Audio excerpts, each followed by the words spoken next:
डोली खाली है भाई, डोली खाली है।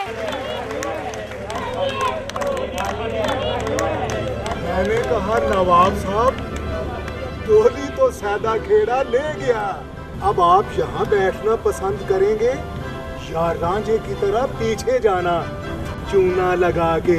कोई फायदा नहीं, हीर ना रांझे को मिलती है ना नवाब को, डोली खाली जा रही है। शाजी, लगता है आज का शो बहुत अच्छा होगा। बहुत अच्छा। बहुत आया। बड़ी ज्यादा पब्लिक आई हुई है, मैंने इधर से देखा साइड से। शोर क्यों हो रहा है? ये गुलाम अली बताए। गुलाम अली भाई, ये शोर कैसा हो रहा है? शाहजी शुक्र करें, ये लोग शोर कर रहे हैं, हमें मार नहीं रहे। इन्हें पता चल गया कि डोली खाली है। तो घबराने की क्या बात है भाई, फनकार का काम है अवाम को मुतमईन करना, और जो फनकार अवाम को मुतमईन नहीं कर सकते वो फनकार के नाम पर तौहीन होते हैं। ये पर्दा हटाने की शरारत किसने की? 2 लड़कियां आई थी, ये शरारत उन्होंने की है। याद रखो, अगर ऐसा वक्त आ जाए उसको कवर करने के लिए दुल्हन को स्टेज पर ले आओ, अवाम चुप हो जाएगी। हाँ, इतनी सी बात है। 20 साल हो गए आपको स्टेज पे काम करते। डोली खाली, डोली खाली, तो और क्या डोली में ईंटें रख दें हम? जाओ जाके पब्लिक को बताओ कि डोली सही है। हम अगले सीन की तैयारी करते हैं, तुम जाकर पर्दा खुलवाओ। ठीक? ओके।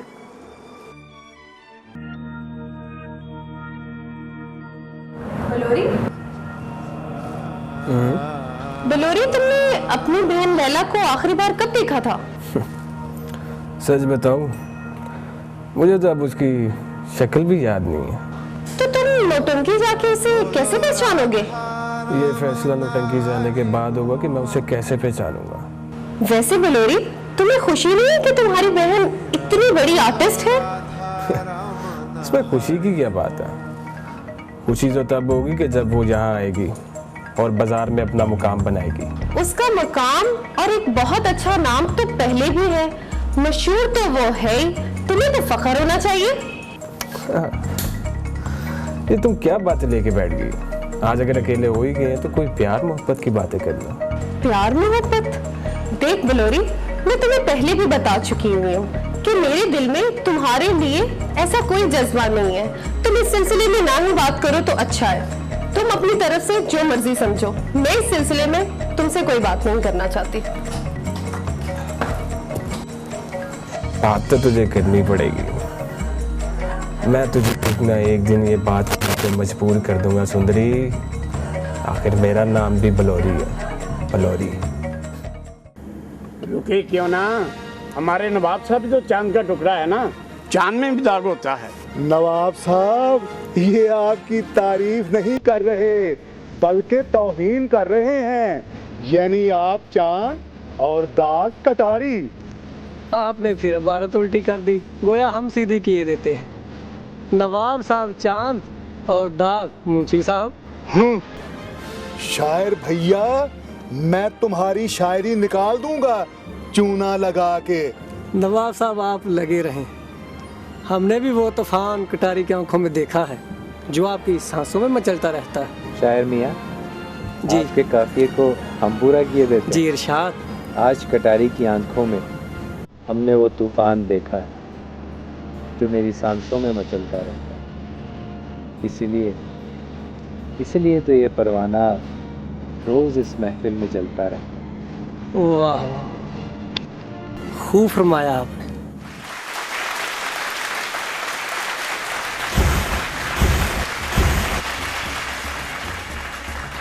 नाज़रीन कराम, साजिशियों की साजिशें जीत गई, हीर की आओबका हार गई।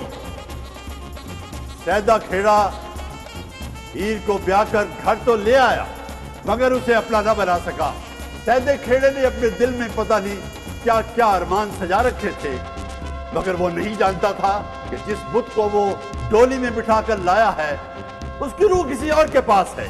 जरा तसव्वुर कीजिए सैदे खेड़े की हालत का, जो ख्वाबों की हसीन और जमील ताजमहल सजाए, जब दुल्हन बनी बैठी हीर के पास आता है, दिल की बातें सुनाता है, लेकिन जब उसका घूंघट उठाने के लिए हाथ बढ़ाता है तो उसे जैसे करंट सा लग जाता है, क्योंकि घूंघट में बैठी उसकी दुल्हन नहीं थी, राजे की हीर थी जो सैदे को किसी सूरत कबूल करने को तैयार नहीं थी। आइए देखते हैं हीर और सैदे की नोक-झोंक। आइए देखते हैं।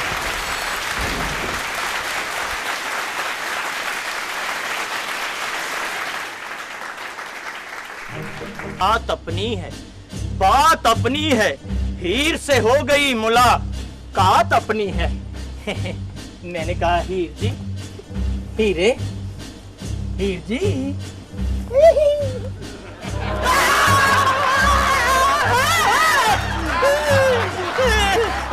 आजामी ना हीर को जिधर पुआवी, हड़ा सतिया छती आजामी ना हीर को जुतियां पुआवी, हड़ा सतिया छती आजामी सतिया।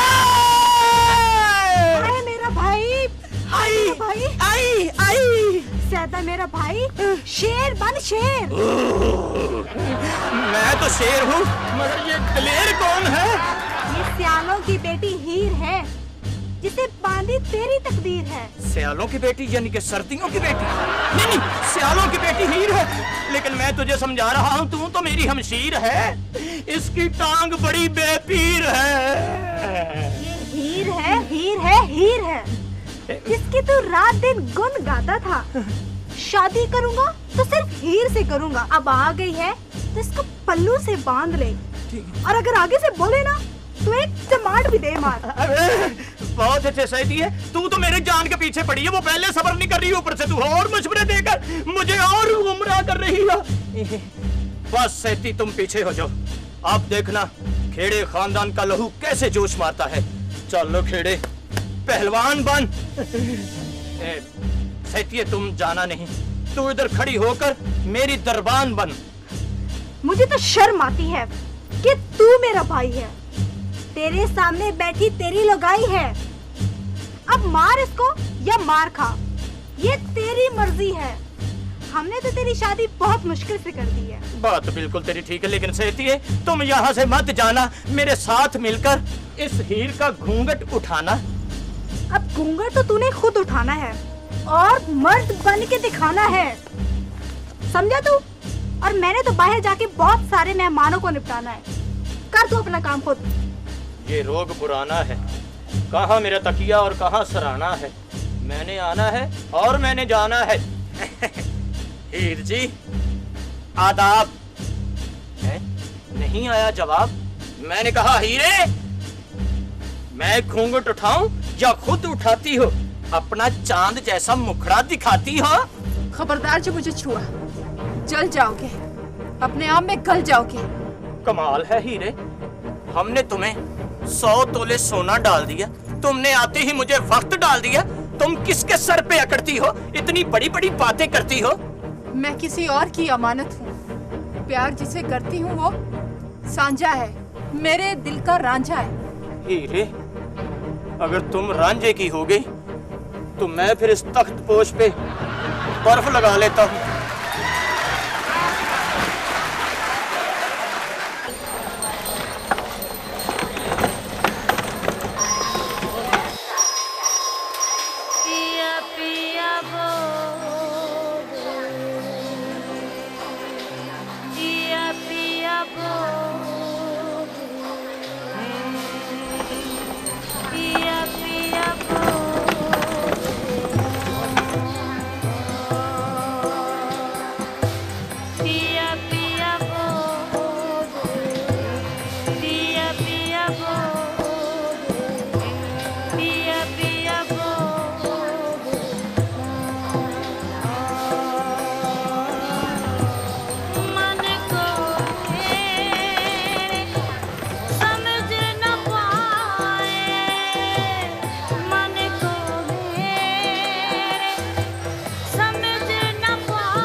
मुझे तो बताना तुम्हें याद ही करा, रात ना टंकी में ना मैंने एक शेर सुना, कभी तो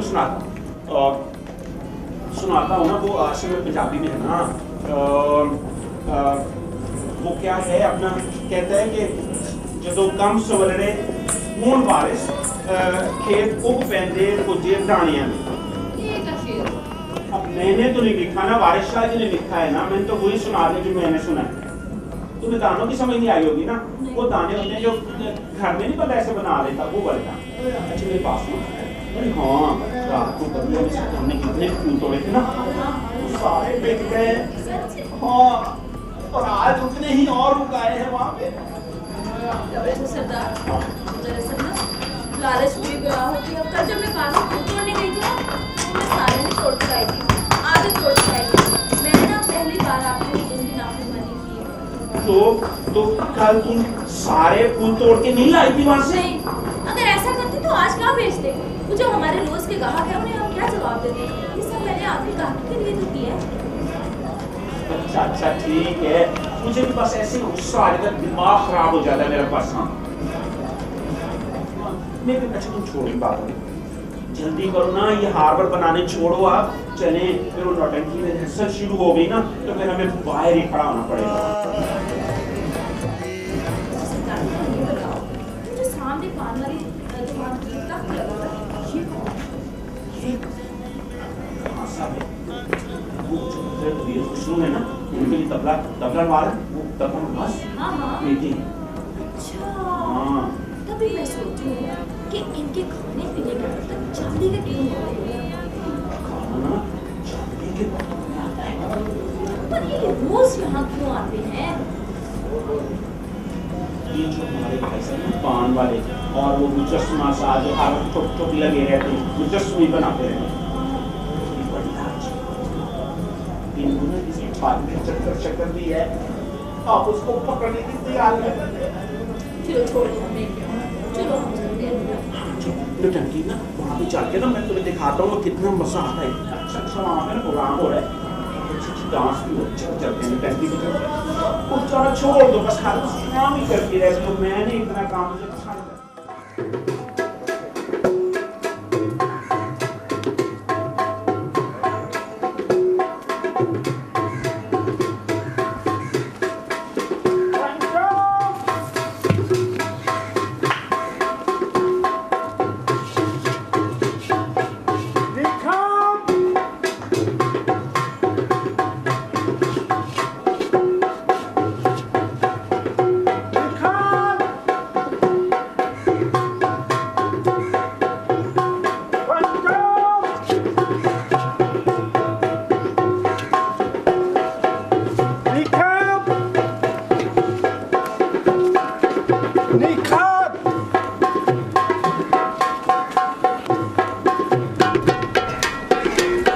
साहेब, आप पंचम और निखात को आवाजें क्यों दे रहे हैं?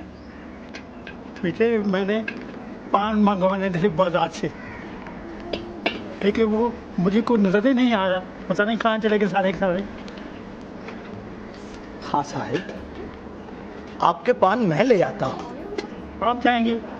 बेटे आप तो इंतहाई कीमती लोग हैं, बाजार जाएंगे तो लोग आपको देखेंगे क्योंकि आप स्टार हैं। अरे खान साहब, मैं स्टार आपकी खिदमत करके ही बना, और वैसे ही पान लाऊंगा जैसे बचपन में लाता था।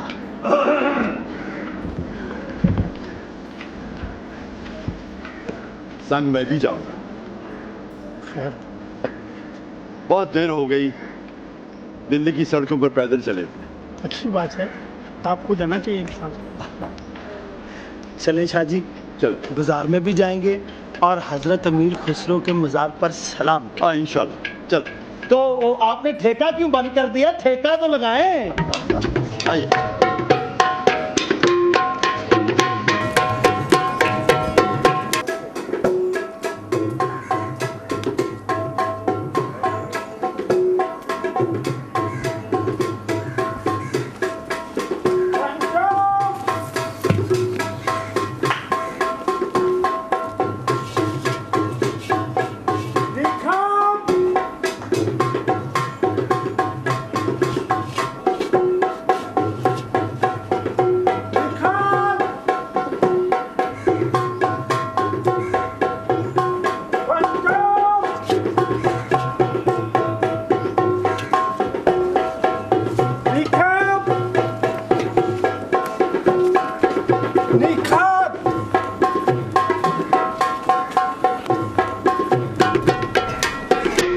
हाँ साहेब, आप पंचम और निखात को आवाजें क्यों दे रहे हैं? बेटे मैंने पान मंगवाने थे बाजार से, लेकिन वो मुझे को नजर ही नहीं आया, पता नहीं कहाँ चले गए सारे के सारे। हाँ साहेब, आपके पान मैं ले आता हूँ। आप जाएंगे? बेटे आप तो इंतहाई कीमती लोग हैं, बाजार जाएंगे तो लोग आपको देखेंगे क्योंकि आप स्टार हैं। अरे खान साहब, मैं स्टार आपकी खिदमत करके ही बना, और वैसे ही पान लाऊंगा जैसे बचपन में लाता था।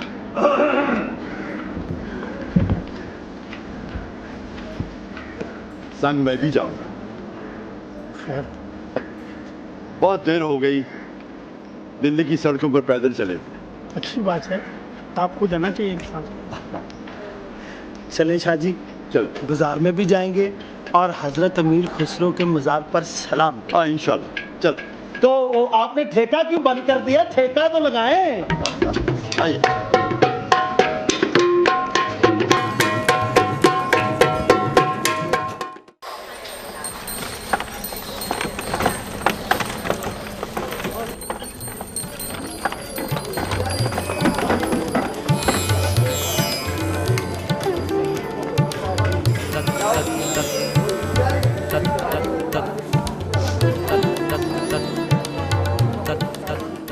बड़ी निवाजिश खान साहब जो आप यहाँ तशरीफ लाए, लेकिन एक बात का दुख रहेगा, न तो आपने मेरे हाथ का लगा पान खाया, ना कुछ चाय ना कुछ ठंडा, कम से कम पान तो खा ले।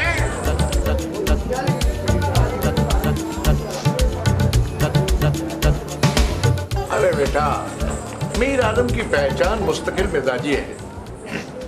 अब हमसे ना कहिएगा, हमारा इरादा नहीं बदलेगा और ना ही हमसे गिला कीजिएगा। भाई हम यहाँ आपके कहने पे थोड़ी आए, हम तो 2 दिन से यहाँ आ रहे हैं। वो परंतु अभी तक वो तानसेन जी का पोता नजर नहीं है। मतलब ये हमारी बड़ी बदकिस्मती है, अभी तक फूले खान साहब ही नहीं आए।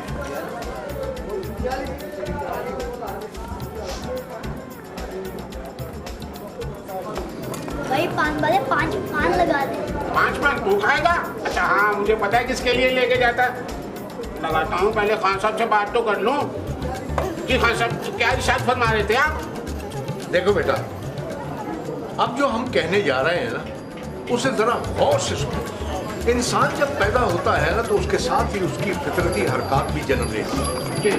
बस उसकी इन्हीं फितरती हरकत को गौर से देखते रहे तो बंदे की पहचान हो जाती। वाह,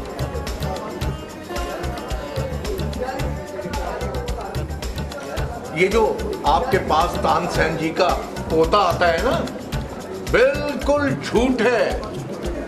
यानी मियां तानसेन जी का ना कोई बेटा है ना कोई पोता।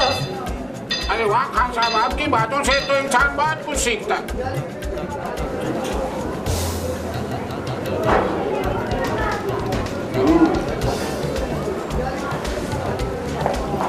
तबला बजाते हो? तबला बजाते नहीं है, तबला सिखाते हैं, वो भी अमीर खुसरो के मज़ार पर।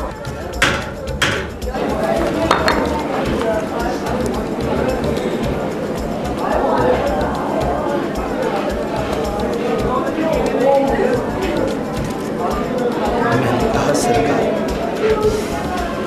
हम आपके हाथ का बोसा ले सकते हैं।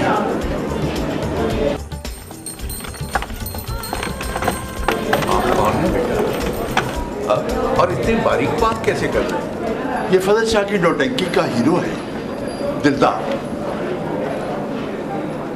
लो बेटा,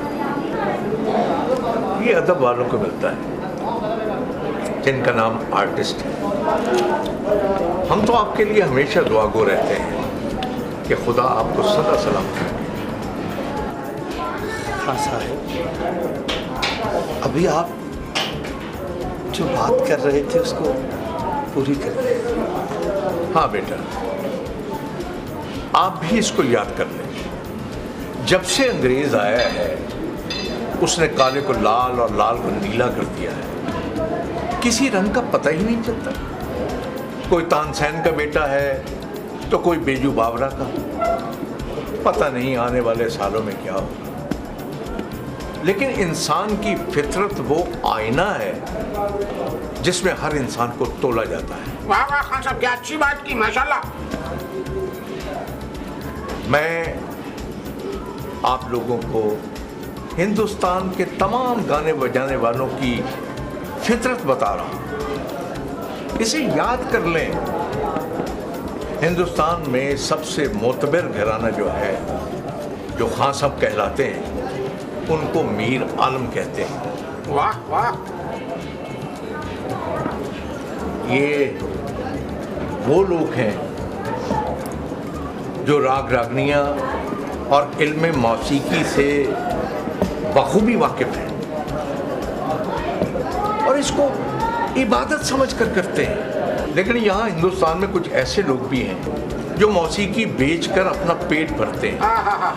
उनका इनके साथ कोई ताल्लुक नहीं हो। वो कौन लोग हैं जो इल्म मौसीकी से वाकिफ भी नहीं और ये काम करते हैं? उनकी फितरत क्या है? देखो बेटा, हिंदुस्तान में बहुत से ऐसे लोग हैं, मसलन नट की फितरत ये है कि वो हर बात करने के बाद नाक मुंह चढ़ाता है, जो कि नाशुक्री की अलामत है। अब भांड को ले लीजिए, भांड की फितरत ये है कि वो हर बात करने के बाद दाद वसूल करता है। बात अच्छी हो या बुरी, उसकी तरफ उसका ध्यान नहीं होता। वाह वाह,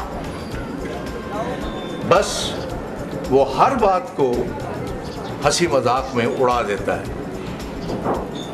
और इन्हीं में रबाबियों का जिक्र भी आता है। तो खान साहब, ये जो रबाबी हैं ये भी मीर आलम है क्या? नहीं बेटा, ये पंजाब के वो लोग हैं जिनकी गुरबानियां बहुत मशहूर हैं। ये झूठ को सच बनाकर सुनाते हैं और बहुत सी कहानियां खुद से बना लेते हैं। ये जो तुम देवताओं, देवों और वलियों के चुटकुले और लतीफे सुनते हो ना, ये भी इन्हीं की इजाद है। अच्छा। हाँ, और भोंसले भी इसी लड़ी में शामिल हैं। ये लोग पहले मंदिरों में गाया करते थे, अब गुरुद्वारों में गुरबानी पढ़ते हैं। खान साहब, हमारे हिंदुस्तान में असल मीर आलम की पहचान क्या है? देखो बेटा, सच्चा मीर आलम उसे कहते हैं जो अमीर अली पर यकीन रखता हो और कलमा पढ़ने के बाद उसने किसी गैर मजहब की तारीफ न की, जो फकीरी और दरवेशी पर यकीन रखता हो, उसे मीर आलम कहते हैं। माशाअल्लाह, सुभान अल्लाह, बड़े अरसे बाद किसी सच्चे मीर आलम से मुलाकात हुई। मुझे फजल शाह कहते हैं। आपसे मिलकर बहुत खुशी हुई। आपकी नौटंकी की खबरें तो हम सुनते रहते हैं। आप रब और रसूल का बहुत जिक्र करते हैं और आपने अपने फनकारों के जरिए सूफी शायर बाबा बुल्ले शाह, शाह हुसैन, बाबा गुलाम फरीद और वारिस शाह का कलाम लोगों को असबर याद करा दिया। ये हिंदुस्तान में आपका बहुत बड़ा कारनामा है। ये आपकी ज़रा नवाजी है खान साहब, बंदा खाकसार इस काबिल का। मैंने कोशिश की है कि हक की आवाज़ लोगों तक पहुँचे। हिंदुस्तान में बहुत सी ज़बानें बोली जाती हैं। ये सब ज़बानें हमला आवरों और बादशाहों की मुकर्रर करता है। हमने वलियों की ज़बान राइज करने की कोशिश की है, जो माशाअल्लाह पाए तकमील तक पहुँची नज़र आ रही है। आज हिंदू, सिख, मुसलमान सब बाबा बुल्ले शाह और बाबा वारिस शाह का कलाम पढ़ते नजर आते हैं। सुभान अल्लाह। और ये जो आपने सूफी शायरों को अपने किरदारों का हिस्सा बना दिया है, ये वो काम किए आपने कि रहती दुनिया तक नौटंकी से लोग दर्श लेते रहे। आपका शुक्रिया खान साहब, इज्जत बख्शिए। शाम का खाना मेरे साथ तनावुल फरमाइए। आज नहीं, हम कल हाजिर होंगे। असर की नमाज भी वहाँ अदा करेंगे और पेट भी भरेंगे। बहुत शुक्रिया। इजाज़त। जी।